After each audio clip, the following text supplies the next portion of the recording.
Have you ever built what you thought was a perfectly secure system? Right. Like maybe it's your home, with the heavy deadbolts and the security cameras all set up. Yeah, the whole perimeter. Exactly. Or maybe it's a digital network with two-factor authentication, a really robust firewall. You map out every possible threat, you build these massive walls, and you sleep soundly thinking absolutely nothing can get in. Because you've accounted for all the force they could throw at you. Right. But what happens when the threat doesn't try to break down your wall? What happens when the threat realizes it's, well, far easier to just politely ask you to open the door, and you actually do it? That is the terrifying part. It really is. Yeah. Welcome to today's deep dive. We are looking at a historical event known as the Poison Jar. And our mission today is to deconstruct what is arguably one of the most brilliant, devastating acts of espionage and social engineering in the ancient world. And, before we get into the actual mechanics of how this was pulled off, it's really crucial to establish our baseline for you listening.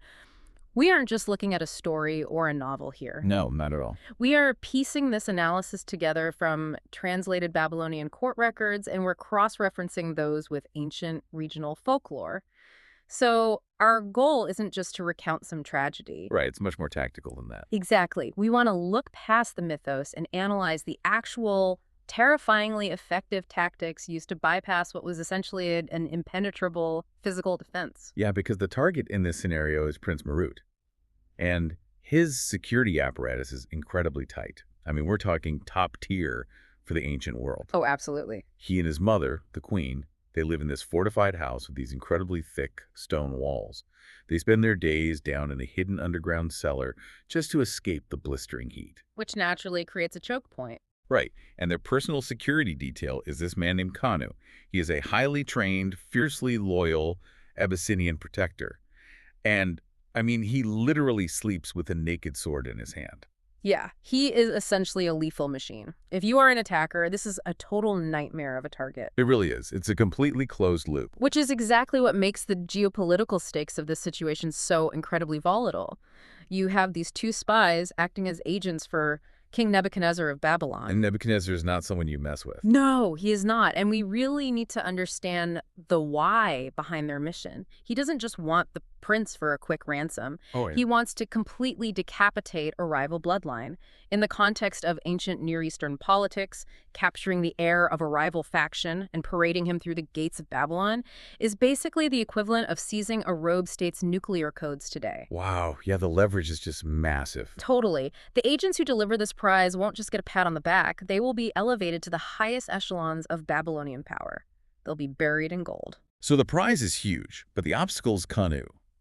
And the spies actually managed to track the royals to this lush, ancient vineyard. Which sets up this incredibly cinematic scene. It really does. Picture this for a second. It's midnight, the oppressive heat of the day has finally broken, and the royals are taking this quiet stroll directly beneath a dense, gnarled fig tree. Just trying to get some fresh air. Right. You can smell the ripening grapes in the cool air. You can hear their low murmurs. They're totally at peace. And the skies are hiding right there in the branches above them, completely undetected. They have the visual. They're looking right at their target. Yeah, but here's the puzzle. Just knowing where the target is doesn't mean you can actually extract them. Precisely. This is where brute force just entirely fails as a concept. I mean, the spies are perched in that tree, experiencing this swift predatory joy of finding the prince unguarded. But reality sets in very quickly. Because there's only two of them. Exactly. They are two men. Kanu is lethal. And on top of that, they have absolutely no idea what the layout of that underground cellar looks like or, if there are other guards waiting down there in the dark. Right, it's a total blind spot. If they draw their swords right now, they are just walking into a meat grinder. Which brings up a really genuine logistical question.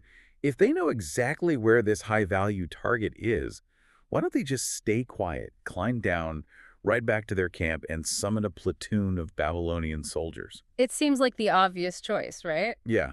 I mean, 20 trained men could storm that vineyard and overwhelm Kanu easily. They could, but it all comes down to human greed. If they bring in an army, the military commanders are going to take all the credit. Of course. The spies want a total monopoly on the glory and the riches. So their own selfishness actually forces them to be much more surgical. They have to pivot entirely from a kinetic military strategy to a covert chemical one. They realize they have to neutralize the entire household silently, without swinging a single sword. Exactly. So they retreat to their inn, they spend this restless, agonizing night brooding over the puzzle, and by morning, they initiate that chemical pivot. They arrived at a breakneck pace all the way to Nineveh to find an herbalist. And this interaction I find is so fascinating because it's not some grand, sinister meeting of evil minds in a dark alley. No, it's entirely mundane. Right, it's totally transactional. They find this elderly physician. He's just grinding ingredients in his sprawling courtyard. He's pretty suspicious at first, asking them, whose secrecy they were working under. Naturally, it doesn't want to be implicated. But the moment the spies drop gold coins on the ground, his entire demeanor shifts. It changes into something resembling warmth.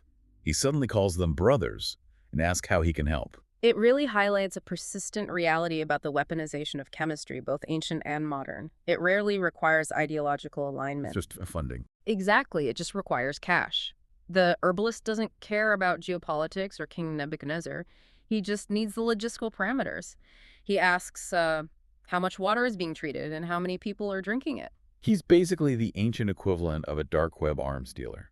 That is a perfect analogy. He just calmly calculates the dosage, pulls out this small wooden chest, and hands them a vial bearing the image of a serpent. And inside is this fine white powder. He tells them just half the vial will cause whoever drinks it to lose all sense of reality and collapse. Which is terrifyingly efficient. But let's dig into the how here. What exactly is in that serpent vial? How does a white powder achieve a localized, non-lethal knockout that quickly? Well, based on the pharmacology available in that specific region at that time, we are almost certainly looking at a highly concentrated extract of diturostramonium, or perhaps mandrake root. Okay, so a very potent plant extract. Yes. These plants contain powerful tropane alkaloids, specifically things like scopolamine and atropine. Okay, can you unpack that mechanism for us? What does scopolamine actually do to a human body when you ingest it? So, in a high concentration dose like this, it acts as a severe anticholinergic. Meaning what exactly? In simple terms, it blocks the neurotransmitter acetylcholine in your central and peripheral nervous systems. Your brain absolutely relies on that specific chemical to process reality, to control your motor functions, and to maintain consciousness. Wow. So it just cuts the connection. Completely. When it's blocked abruptly, the victim doesn't just get sleepy. Their physical coordination is violently severed from their brain. They experience rapid disorientation, hallucinations, followed by complete physical incapacitation. So they basically drop like a stone. Pretty much. It functions essentially as a powerful dissociative anesthetic. So now these two spies have a military-grade chemical weapon in their pocket. But as we know, a weapon is totally useless without a delivery system. You can't just throw the powder over the wall, and you definitely can't sneak it past Kanye. Right, the perimeter is still locked down. This is where the tactical shift happens. Yeah. They realize they can't hack the firewall, so they decide to target the end user. Exactly. This is pure, unadulterated social engineering. They decide to weaponize empathy. Which is just so dark. It is. As dusk approaches, they strip off their traveling clothes and they dress themselves in filthy, tattered rags. One of them fakes a severe limp, leaning heavily on a wooden staff. The other shuts his eyes, taking on the shuffling, hesitant gait of a blind man. I have to challenge this specific tactic, though. I mean, you hear about people disguising themselves as beggars all the time in history. People have been faking limps for spare change since the invention of currency. Sure, it's a common trope. So what elevates this from just a basic run-of-the-mill disguise to some kind of genius social engineering hack? It's the precise targeting of a cultural vulnerability. Think of this like a highly sophisticated phishing attack in cybersecurity. Okay, I'm tracking. A hacker doesn't just blast an obvious virus at a company's main, heavily guarded server. They send an email that looks like an unpaid invoice to a tired HR representative at 4:55 p.m. on a Friday. Oh, wow. They target the weakest link when their guard is down. Yes, they target a soft node when it's isolated. The spies don't walk up to Kanu. They know better. They wait until Kanu and the royals are downstairs in the cellar preparing dinner. Right. And they approach the courtyard where Kanu's uncle is sitting completely alone, just washing grapes in the evening light. And they leverage The cultural protocol against it. Exactly, the ancient laws of hospitality. Huh. In this culture, turning away a destitute, disabled person is not just considered rude, it's a deep moral failing. The spies cry out to the gods for mercy at the gate, knowing the uncle's psychological framework demands that he respond with compassion. The execution of it is just chilling. The uncle sees these two wretched figures at his gate. His heart breaks for them. They call him master and beg for just a scrap of food. They play the part perfectly. They really do. The uncle tells him to sit down, explaining he has to serve his royal guests in the cellar first, but he promises to come right back with bread. And the spies actually bless him, calling him a noble soul to feed the destitute. The cynicism of that specific moment is staggering, because the instant the uncle turns his back and walks into the house, the physical breach occurs. The trap springs. Yes. There is a large water jar sitting in the courtyard, completely unguarded because it's inside the perimeter walls. One spy watches the door to make sure they aren't seen. The other swiftly crosses the stone, uncaps that serpent vial, and dumps the datura extract directly into the drinking water. You'd like that? Just like that. He replaces the lid and scurries back to sit down. The system is now infected. And here's where the psychological discipline of these spies really shows. Because once the poison is in the water, the natural human instinct, especially for criminals, is to flee the scene before you get caught. Adrenaline is telling them to run. Right. But they don't.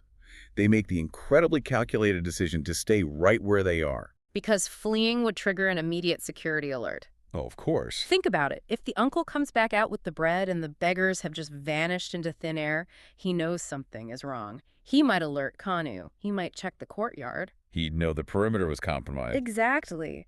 The spies know they have to play out the entire interaction to maintain the illusion of the phishing scam. They have to stick to the script. Which leads to a deeply sociopathic scene.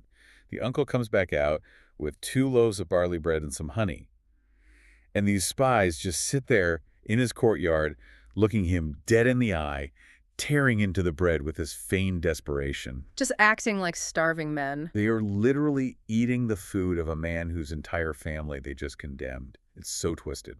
And then comes the critical stress test of their entire operation. The uncle pours 2 cups of water from the newly poisoned jar and offers it to the beggars. Oh man, the tension there. It's massive. If they refuse too aggressively, the uncle will suspect the water is tainted.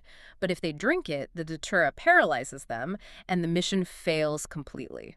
But their lie is so smooth. They decline the water by claiming their hunger is so severe, it has left absolutely no room in their stomachs for thirst. They say they just want the bread. It perfectly aligns with their persona. The uncle completely accepts it. He takes a large bowl of water from that same poison jar and heads down into the hidden cellar to serve the royals. And what do the spies do? The second he is down the stairs, they dump their cups of poisoned water into the dirt and set the empty cups down neatly on the stones. They fabricate the metadata. Exactly. The uncle comes back up, sees the empty cups, and assumes everything is totally normal. He even gives them a bunch of black grapes for the road. The spies offer him warm blessings again and shuffle out the gate. Playing the long game. But they don't ride away. They retreat into the thick foliage of the vineyard just outside the wall to watch. Yeah. Because now they have to wait and see if the old physician in Nineveh actually sold them real chemistry or just fake powder. And the pacing of this waiting period is agonizing. They have a clear view of the courtyard through the leaves. The uncle comes back out into the cool air. He dips a bowl into the poison jar and takes these deep, unhurried gulps. Just totally unaware. Completely. He eats a few grapes. He starts cleaning up the scattered dishes, and he's humming a little tune to himself in the quiet of the evening. And from the tree, the spies are sweating. One of them actually mutters that they were cheated, that the medicine is worthless. He's ready to panic. The doubt is creeping in. But the other spy just watches. He's patient. And then the humming stops. This isn't just dramatic effect here. We are seeing the anticholinergic toxidrome kicking in real time. The uncle bows his head and stands completely still. Like he's confused. Yeah, he tries to start the song again, but the neurotransmitters are failing. He presses his hands to his temples as this massive wave of dizziness hits, and then his motor control simply shuts off. He collapses heavily to the dirt. The moment he hits the ground, the predators strike. Yeah. They're out of the tree and across the courtyard in seconds. They give the uncle a rough shake just to confirm he is fully incapacitated. Checking their work. And knowing enough time has passed for the royals downstairs to have consumed the water as well, They initiate the extraction. Notice how methodical they are, too. They don't tear the house apart looking for the hidden cellar. They don't panic. They relied on their training. What do they do? They walk across the stone floors, tapping the stones with their wooden staffs until they hear the distinct hollow echo beneath one of the smaller rooms. They pry up the stone slab, revealing the dark staircase leading down. When they descend into that cellar, the scene they find perfectly illustrates the terrifying efficiency of their strategy. It is dead quiet down there. It's not a single struggle. None. The Queen, Prince Marut, and the massive, lethal Kanu are all slumped face down on the carpets over their dinner. And there's one detail that really hammers home the reality of this. Kanu's naked sword is lying on the floor mere inches from his open, paralyzed hand. It is the ultimate proof that physical defense is totally irrelevant against a chemical attack delivered via social engineering. Kanu's martial skill, his strength, his constant vigilance, all of it entirely bypassed by a few milligrams of alkaloids in a water jar. The spies waste absolutely no time. One hoists the unconscious prince over his shoulder.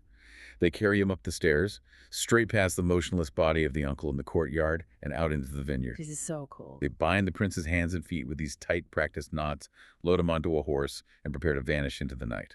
And even in this high adrenaline moment, they maintain their analytical discipline, they have a high-value hostage, and they need to route their escape very carefully. I want to ask about their routing choice here, because I found this fascinating. They decide not to go back north through Nineveh.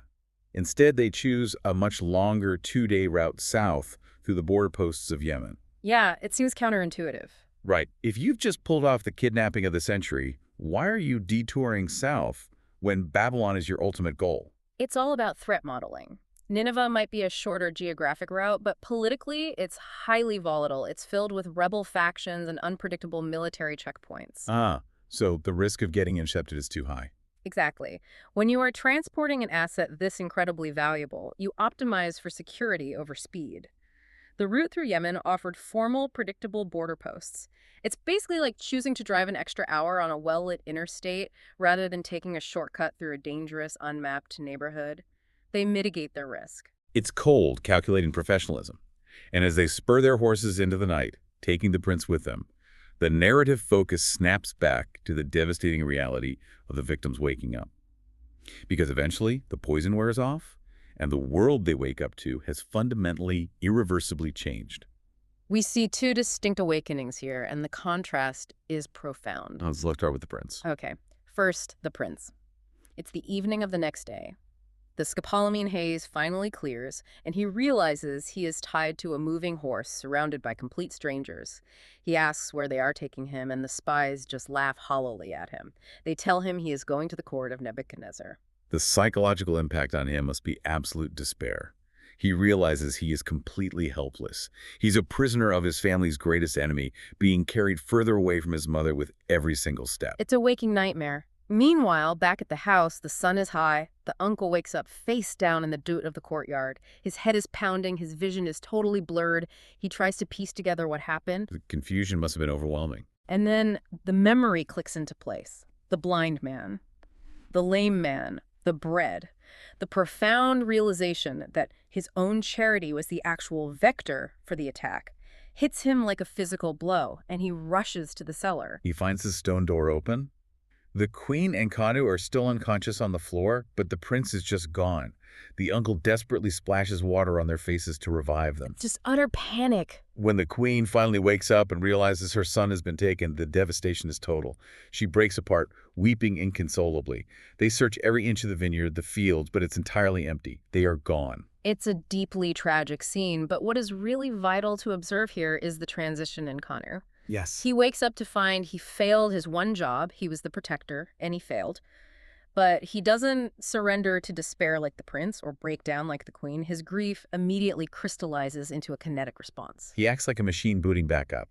His voice is rough from the poison, but he looks at the queen and simply says, "Do not despair." Incredible focus. He vows to ride to Sana, to find their ally Zayn, and promises he will not rest until the prince is returned. He doesn't waste time crying.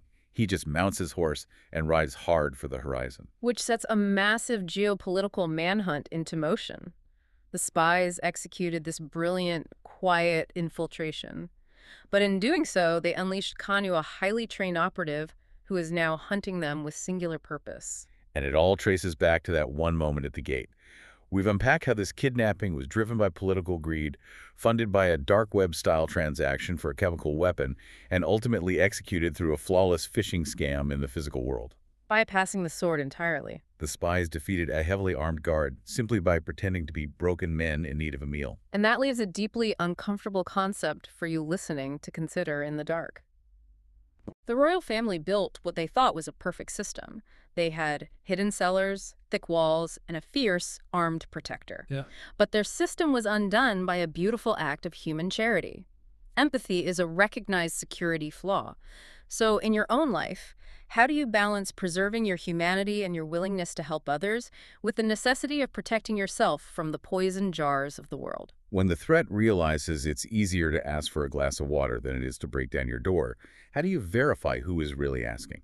Thank you for joining us on this deep dive. Keep questioning the shadows around you. We'll see you next time.